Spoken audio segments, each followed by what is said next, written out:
আসসালামু আলাইকুম। Hello viewers, NR food and blog বিডিতে আপনাদের স্বাগতম। আজকে আমি আপনাদের জন্য নিয়ে এসেছি খুব সহজে বানানো যায় এমন ব্রয়লার মাংসের বিরিয়ানি। আর এর জন্য আমি ব্যবহার করছি রাঁধুনি রেডিমিক্স গুঁড়া মশলা, যেটা দিয়ে রান্না করলে অল্প সময় অসাধারণ স্বাদ পাওয়া যায়। যারা ভাবে বিরিয়ানি রান্না করা কঠিন, তাদের জন্য এই রেসিপি একদম পারফেক্ট, কারণ রাঁধুনি মশলা দিয়ে হবে ঝটপট বিরিয়ানি।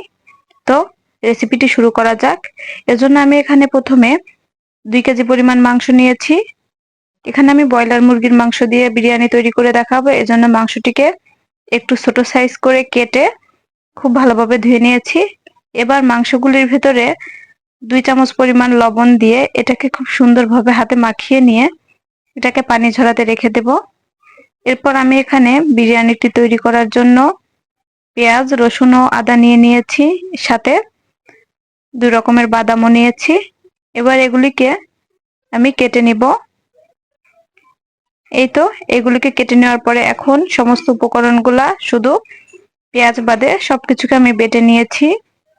সঙ্গে আমি জিরাও নিয়ে নিয়েছি, জিরাটিকেও বেটে নিয়েছি। এবার চুলায় একটি কড়াই বসিয়ে দিব। কড়াই বসিয়ে দেওয়ার পরে এখানে আমি কড়াইয়ের ভিতরে তেল দিয়ে দিয়েছি পরিমাণ মতো। তেল দেওয়ার পরে এখানে আমি কেটে রাখা পেঁয়াজ কুচিগুলা দিয়ে দিব। কিছুটা পরিমাণ পেঁয়াজ আমি এখানে সরিয়ে রেখেছি। এরপরে এটাকে খুব সুন্দরভাবে একটু নেড়েচেড়ে ভেজে নিতে হবে। যখন হালকা একটু কালারটা চেঞ্জ হয়ে আসবে, এ পর্যায়ে আমি এর ভিতরে তেজপাতা, দারুচিনি, এলাচ ও লবঙ্গ দিয়ে দিব সামান্য পরিমাণ। দিয়ে দেওয়ার পর এটাকে নেড়েচেড়ে আমি এটার কালার পরিবর্তন হয়ে আসা পর্যন্ত ভেজে নেব। যখন দেখবো পেঁয়াজের কালারটা একদম পরিবর্তন হয়ে আসছে, এ পর্যায়ে আমি এর ভিতরে দিয়ে দিব 2 টেবিল চামচ পরিমাণ লবণ। এখানে আপনারা লবণের পরিমাণটা বাড়িয়ে কমিয়ে দিতে পারেন, যে যার স্বাদ মতো দিবেন। এরপর আমি এখানে 1 চামচ পরিমাণ মরিচের গুঁড়া দিয়েছি। আপনারা এখানে মরিচের গুঁড়াটা দিতেও পারেন, আবার স্কিপও করতে পারেন। এরপর এর মধ্যে আমি দিয়েছি 3 থেকে 4টা কাঁচামরিচ, এতে করে ফ্লেভারটা খুব সুন্দর আসবে। এরপর এর থেকে তেল বের হয়ে আসলে আমি আগে থেকে লবণ মাখিয়ে রাখা সেই মাংসগুলিকে এর ভিতরে দিয়ে দিব। দিয়ে এটাকে খুব সুন্দরভাবে নেড়ে চেড়ে নেব। এটা নেড়ে চেড়ে নেওয়া হয়ে গেলে এটাকে আমি ঢাকা দিয়ে কিছু সময়ের জন্য রেখে দিব, যাতে করে এর ভিতর থেকে পানিটা বের হয়ে যায়। এবার মাংস থেকে পানিটা ছেড়ে দিলে এরপর যেটাকে নেড়ে চেড়ে একদম পানিটা শুকিয়ে আসা পর্যন্ত আমি অপেক্ষা করব। এটা করতে একটু সময় লাগবে। এরপরে এর ভিতরে আমি যখন পানিটা কমে আসবে, 2 টেবিল চামচ পরিমাণ টমেটো সস, 4 টেবিল চামচ পরিমাণ টক দই নিয়েছি। এটাকে আমি খুব ভালোভাবে ফেটিয়ে নিয়েছি। এবার এটিও এর ভিতরে দিয়ে দিব। এটি দিয়ে দেওয়া হয়ে গেলে এরপর আমি এখানে বাদাম বাটাটাও দিয়ে দিব।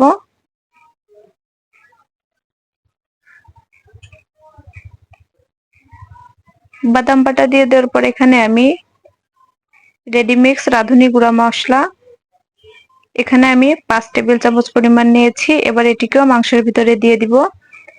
এরপর আমি এখানে বাসায় তৈরি করা গরম মশলার গুঁড়াটিও দিয়ে দিয়েছি 1/2 চামচের মতো, এতে করে এটার ফ্লেভারটা খুব সুন্দর আসবে।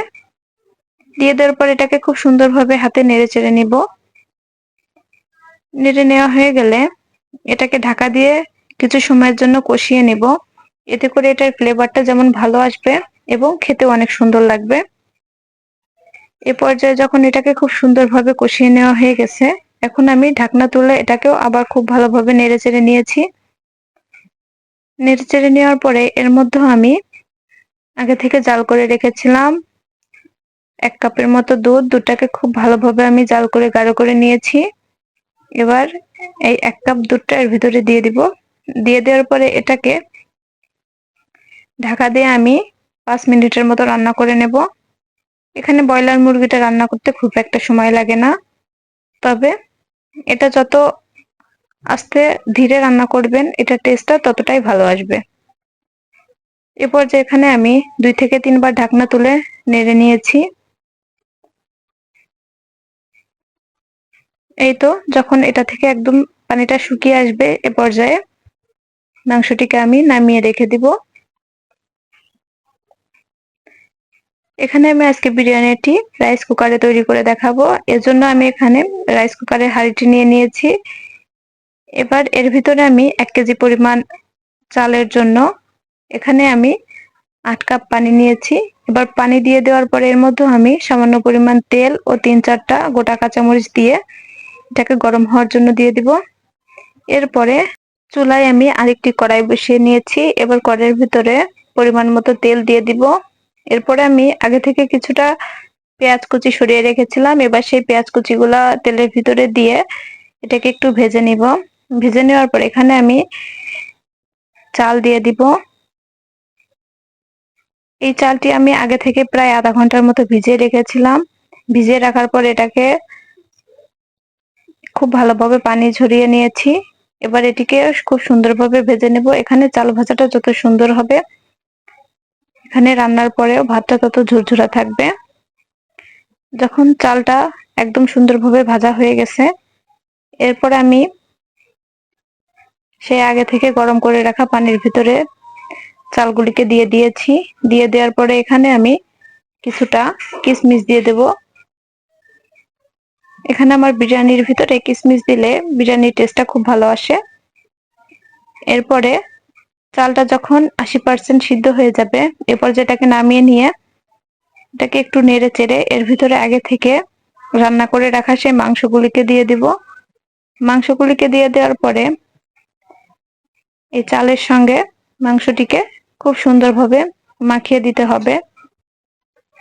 এটা একটু সময় নিয়ে করতে হবে এবং স্লোলি করতে হবে যাতে করে মাংসের সঙ্গে চালটা খুব ভালোভাবে মিশে যায়। এরপরে এটাকে আমি ঢাকা দিয়ে 5 মিনিটের জন্য দিয়ে দিব। দিয়ে দেওয়ার পরেই তো তৈরি হয়ে গেল বিরিয়ানি। দেখেন আমার বিরিয়ানিটি কত ঝরঝরে ও সুন্দর হয়েছে। একবার চেষ্টা করলে আপনিও বুঝবেন বাড়িতে রাঁধুনি মশলা থাকলে সহজে বানানো যায় পারফেক্ট বিরিয়ানি। তাহলে আজই ট্রাই করে দেখুন এই রেসিপিটি। আপনার পরিবারের লোকজন খেয়ে বলবে এটাই সবচেয়ে সহজ আর মজাদার বিরিয়ানি। রেসিপিটি ভালো লাগলে লাইক, কমেন্ট আর শেয়ার করতে ভুলবেন না। আর নতুন রেসিপি পেতে হলে আমার চ্যানেলটিকে সাবস্ক্রাইব করে রাখবেন। ধন্যবাদ। আল্লাহ হাফেজ।